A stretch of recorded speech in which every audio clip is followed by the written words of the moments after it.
യേശുവിൽ ഏറ്റവും പ്രിയപ്പെട്ടവരെ, ഡെയിലി ബ്ലെസ്സിങ്ങിലൂടെ വചനം കേൾക്കുന്നവർ, ഈ വചനം അയച്ചു കൊടുക്കുന്നവർ, അതോടൊപ്പം ഈ പ്രാർത്ഥനയിൽ കുടുംബമായി പങ്കെടുക്കുന്നവർ, പ്രാർത്ഥനയോടെ ആയിരിക്കുന്നവർ, സകലരെയും ഞങ്ങൾ ഓർക്കുകയാണ്.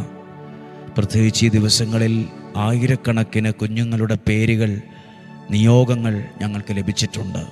അവരെല്ലാം ഞങ്ങൾ ഓർത്ത് ദൈവസന്നിധിയിൽ സമർപ്പിച്ച് പ്രാർത്ഥിക്കുകയാണ്. ഓരോ ദിവസവും അവർക്ക് പ്രാർത്ഥന കിട്ടുന്നുണ്ട്.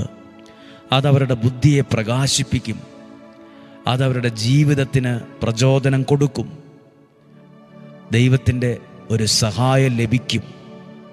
ഇങ്ങനെയൊന്ന് പ്രാർത്ഥിക്കുമോ എൻ്റെ കൂടെ? ദൈവം എന്നെ സഹായിച്ചു എന്ന് പറയാനിടയാകത്തക്ക വിധം ഒരനുഭവം എനിക്ക് തരണമേ. ദൈവം എന്നെ ഇന്ന കാര്യത്തിന് ഭയങ്കരമായി സഹായിച്ചു, ദൈവം എൻ്റെ കാര്യത്തിൽ ഭയങ്കരമായി ഇടപെട്ടു, ദൈവം ഇടപെട്ടില്ലായിരുന്നെങ്കിൽ ഞാൻ ഒന്നും അല്ലാതായി പോയേനെ എന്ന് പറയത്തക്ക വിധം, അനുഭവിക്കത്തക്ക വിധം ഒരു നല്ല ബ്ലെസ്സിങ്, അനുഗ്രഹം ഞങ്ങൾക്ക് തരണമേ. ഇന്ന് പ്രത്യേകം പ്രാർത്ഥനയോടെ ഈ ശനിയാഴ്ച ദിവസം എടുത്ത് പ്രാർത്ഥിക്കുന്ന വചനം വിശുദ്ധ മർക്കോസിൻ്റെ സുവിശേഷം 8-ാം അധ്യായം 22 മുതലുള്ള വാക്യമാണ്.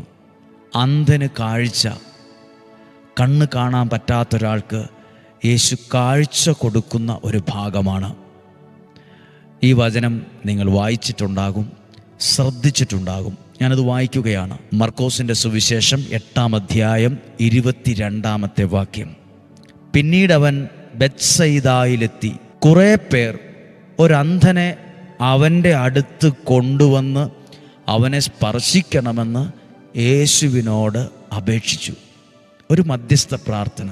കുറേ ആളുകൾ ഒരന്ധനെ അവൻ്റെ അടുത്ത് കൊണ്ടുവന്ന് പ്രാർത്ഥിച്ചു.